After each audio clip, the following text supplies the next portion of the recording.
अस्सलाम वालेकुम स्टूडेंट्स। आज के इस लेक्चर में हम इसी देखेंगे कि अलजेब्रिक एक्सप्रेशंस क्या होती हैं और इक्वेशंस क्या होती हैं। अलजेब्रिक एक्सप्रेशंस को हम कैसे सिंप्लीफाई कर सकते हैं और इक्वेशंस को हम कैसे सॉल्व कर सकते हैं। यहाँ पे अलजेब्रिक इक्वेशंस हम बात कर रहे हैं, लेकिन हम जो यूज़ करेंगे वो जस्ट लीनियर इक्वेशन यूज़ करेंगे। आगे quadratic, by quadratic, cubic in equation की तरफ हम नहीं जाएंगे, क्योंकि अभी ये छोटे लेवल का काम है। इस वजह से हम जस्ट देखेंगे कि जो अलजेब्रिक इक्वेशंस हैं लीनियर, उनको हम कैसे सॉल्व कर सकते हैं और अलजेब्रिक एक्सप्रेशन क्या होती है और लीनियर इक्वेशन क्या होती है, इन दोनों में डिफरेंस क्या है, आज इस पे हम बात करेंगे।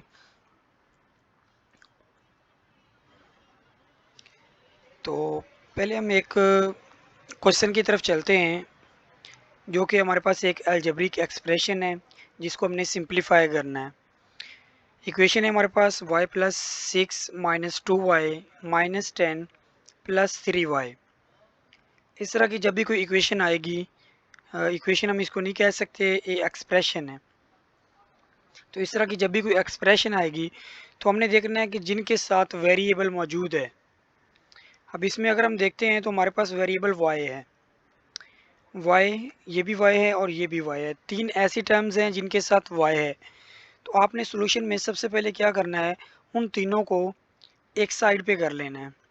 जैसा कि हमारे पास ये y था, माइनस 2y था, ये इसके साथ कर लिया, और प्लस 3y था, ये इधर इसके साथ कर लिया।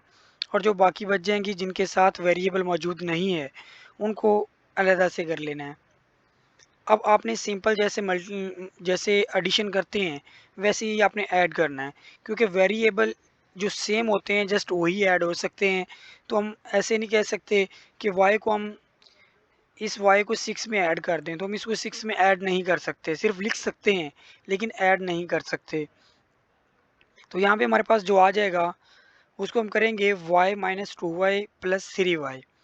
अब इसमें देखें तो इसका हमारे पास कोफिशिएंट 1 है, इसका कोफिशिएंट है हमारे पास माइनस 2, और इसका कोफिशिएंट है हमारे पास प्लस 3। तो इन तीनों के कोफिशिएंट्स आपस में प्लस होंगे, तो ये भी प्लस का है और 3 भी प्लस का है। तो टोटल हमारे पास प्लस के हो जाएंगे 4, और 2 का हमारे 2 क्योंकि हमारे पास माइनस का है तो ये उसमें से 4 में से माइनस होगा। तो हम नीचे देखते हैं कि 4 हमारे पास प्लस के हो गए, क्योंकि एक हमारे पास प्लस ये था और 3 ये थे, तो ये हमारे पास टोटल 4 हो गए। और हमारे पास 2 माइनस के हैं, तो ये साथ मैंने वैसे लिख दिया। अब 6 माइनस 10, अब देखिए इनके दरमियान में है तो माइनस, करेंगे हम इसको माइनस, लेकिन जो साइन है वो बड़ी टर्म का आएगा, बड़ी टर्म के साथ हमारे पास माइनस है। तो 6 में से 10 को माइनस करेंगे तो हमारे पास आंसर बाकी बचेगा -4। और अब यहाँ पे अगर हम देखते हैं तो 4y प्लस का है और -2y है, तो 4 में से 2 को जब माइनस करेंगे तो हमारे पास बाकी बच जाएगा 2y, और 4 माइनस का वैसे ही साथ आ जाएगा। तो ये हमारी जो अलजेब्रिक एक्सप्रेशन थी ये सिंपलेस्ट फॉर्म में आ गई है। इससे मज़ीद अगर हमने सिंपलेस्ट फॉर्म में जाना है तो इन दोनों में से 2 कॉमन लिया जा सकता है। अगर 2 कॉमन लेंगे तो वो बन जाएगा 2 इंटू वाई माइनस 2। तो लेकिन यहाँ तक भी छोड़ देंगे तो आंसर आपका करेक्ट होगा, इसको हम रॉन्ग कंसीडर नहीं कर सकते। इसके बाद हम इसके एक और क्वेश्चन की तरफ जाते हैं कि इक्वेशन को कैसे सॉल्व करते हैं। हमारे पास एक इक्वेशन है, बल्कि एक्सप्रेशन का एक और क्वेश्चन करते हैं। 6 plus P plus 3 plus P minus 4 plus 2p। अब इसमें देखिए हमारे पास जो वेरिएबल्स के लिए हैं वो तीन टर्म्स हमारी ऐसी हैं जो वेरिएबल्स की हैं, जिसमें एक p है और एक दूसरा भी प्लस p है और फिर प्लस 2p है। अगर इसका हम सोल्यूशन देखते हैं तो इन तीनों को हम एक साइड पे कर लेंगे, p वाली को जो वेरिएबल वाली हैं, इन तीनों को हमने इस साइड पे कर लिया, और जो सिंपल थी विदाउट वेरिएबल उनको हमने दूसरी साइड पे कर लिया। अब देखिए इन तीनों के साथ अगर प्लस है तो इसका भी कोफिशिएंट 1 है, इसका भी कोफिशिएंट 1 है और इसका कोफिशिएंट 2 है। तीनों को जब प्लस करेंगे तो इसका आंसर बन जाएगा +4, और साथ हमारे पास वेरिएबल आ जाएगा p, तो हम इसको लिखेंगे +4p। अब 6 भी प्लस का है, 3 भी प्लस का है, इन दोनों को प्लस करेंगे तो 9 आ जाएगा। 4 माइनस का है वो साथ हम वैसे ही लिख देंगे। और आगे वाले स्टेप में हमने क्या किया है, ये एज इट इज़ आ गया, ये हमारे पास सिंपलेस्ट फॉर्म आ गई थी। और 9 में से 4 माइनस करेंगे, बाकी हमारे पास 5 आ जाएंगे। तो ये इस अलजेब्रिक एक्सप्रेशन की सिंपलेस्ट फॉर्म है। अभी हम चलते हैं नेक्स्ट पे। तो अब हम एक इक्वेशन को सॉल्व करेंगे जिसमें हमने x की वैल्यू फाइंड करनी है, s की वैल्यू फाइंड करनी है। तो जब भी किसी चीज़ की वैल्यू फाइंड करने का बोला जाएगा या लिखा जाएगा सॉल्व फॉर किसी के लिए भी, वो s हो सकता है, x हो सकता है, y हो सकता है, z हो सकता है, कोई भी इस तरह का आ जाता है, तो इसका मतलब ये है कि आपने उसको उसके लिए सॉल्व करना है। तो मीन वो आपके पास इक्वेशन होगी। इक्वेशन की सबसे बड़ी पहचान ये है कि इसमें राइट और लेफ़्ट साइड होती है, इसके दरमियान इक्वलिटी का साइन मस्ट होता है।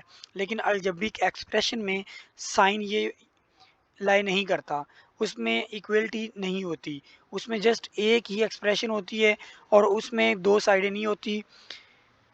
अगर इक्वलिटी का साइन आ जाएगा तो वो आपके पास इक्वेशन बन जाएगी, अगर इक्वलिटी का साइन नहीं है तो वो आपके पास एक्सप्रेशन होगी।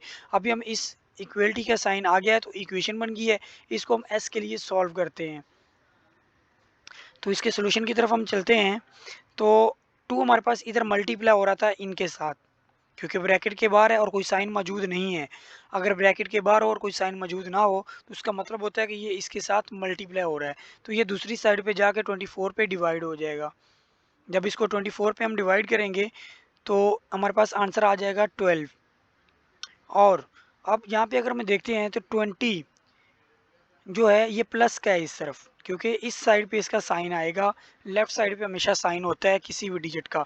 ये जो माइनस नज़र आ रहा है ये एस का साइन है, एस का साइन माइनस है और 20 का साइन प्लस का है। अगर 20 इस तरफ प्लस हो रहा है तो ये दूसरी तरफ जाके माइनस हो जाएगा 12 में से। जब 12 में से ये माइनस होगा तो इधर हमारे पास बच जाएगा माइनस एस, और दूसरी साइड पे हमारे पास आ जाएगा 12 माइनस 20। और 12 में से माइनस 20 करेंगे तो क्योंकि बड़ी रकम के साथ हमारे पास माइनस है तो इसका आंसर माइनस में आएगा। 20 में से 12 माइनस करें तो आंसर हमारे पास आता है 8, क्योंकि बड़ी के साथ माइनस है तो 8 माइनस का हमारे पास आएगा। तो minus S is equal to -8। अगर इक्वलिटी की दोनों साइड पे माइनस मौजूद हो तो वो आपस में कैंसिल हो जाता है, तो इन दोनों को हम कैंसिल कर देंगे तो आंसर हमारे पास आ जाएगा एस इज इक्वल टू 8। अभी हम एक और इक्वेशन देखते हैं, उसको भी सॉल्व करते हैं। अब इसको हमने सॉल्व करना है पी के लिए, पिछली को हमने किया था एस के लिए। अब हमारे पास ये है 2 into 10 plus P is equal to 0। और यहाँ पे अगर हम देखते हैं तो 2 इधर मल्टीप्लाई हो रहा है, उधर जाके हमने इसको डिवाइड कर दिया है। सेम पीछे वाला मेथड, जब ये 0 पे किसी भी चीज़ को डिवाइड करते हैं तो आंसर 0 ही आता है। तो इस साइड पे हमारे पास एज इट इज़ आ जाएगा 10 प्लस पी, और दूसरी साइड पे ये 0 इसको भी 0 कर देगा। अब जो 10 है वो पी में प्लस हो रहा है, दूसरी साइड पे जाके ये माइनस हो जाएगा। तो ये एक्सप्रेशन, ये इस इक्वेशन का आंसर है, जो कि पी की वाले पास वैल्यू आ गई है जो -10 है। आगे कुछ क्वेश्चंस हैं जो मैं आपके लिए छोड़ रहा हूँ एज असाइनमेंट। पीछे वाले कॉन्सेप्ट को आपने यूज़ करना है। और मैंने यहाँ पे कुछ एक्सप्रेशंस लिखी हैं और कुछ मैंने इक्वेशंस लिखी हैं। बल्कि ये यहाँ पे अगर हम देखते हैं तो ये ऑलमोस्ट सारी इक्वेशंस ये हैं, क्योंकि सब में इक्वलिटी का साइन मौजूद है। अगर किसी एक चीज़ की वैल्यू दे दी जाए और उसको दूसरी में पुट करना है तो वो भी आपके पास एक आंसर आएगा। तो आपने यहाँ पे पुट करना है जस्ट। और ये सारी आपस के पास हैं इक्वेशंस, इन इक्वेशन को आपने सॉल्व करना है। ये आपका होमवर्क है या असाइनमेंट है। यहाँ तक आज का हमारा लेक्चर था, इसको यहाँ पे हम आज क्लियर करते हैं, ख़त्म करते हैं। तो होप सो कि आपको समझ आई होगी कि अलजेब्रिक एक्सप्रेशन क्या होती है और अलजेब्रिक इक्वेशंस क्या होती है। एक्सप्रेशन में इक्वलिटी का साइन नहीं होता और इक्वेशन में इक्वलिटी का साइन मौजूद होता है। इक्वेशन को हम सॉल्व करते हैं किसी एक वेरिएबल के लिए, या अगर सेट ऑफ इक्वेशंस है तो हम मल्टीपल वेरिएबल्स के लिए हम इसको सॉल्व करते हैं। लेकिन यहाँ पे हम जस्ट एक सिंगल वेरिएबल के लिए इसको यूज़ कर रहे हैं, तो हम जस्ट उसकी वैल्यू फाइंड कर रहे हैं और एक्सप्रेशन को हम जस्ट सिंप्लीफाई कर रहे हैं। तो इसको आपने रिवाइज करना है और इस स्लाइड को आपने, इसमें जो 5 क्वेश्चंस दिए गए हैं इनको आपने सॉल्व करना है। थैंक यू, अल्लाह हाफिज़।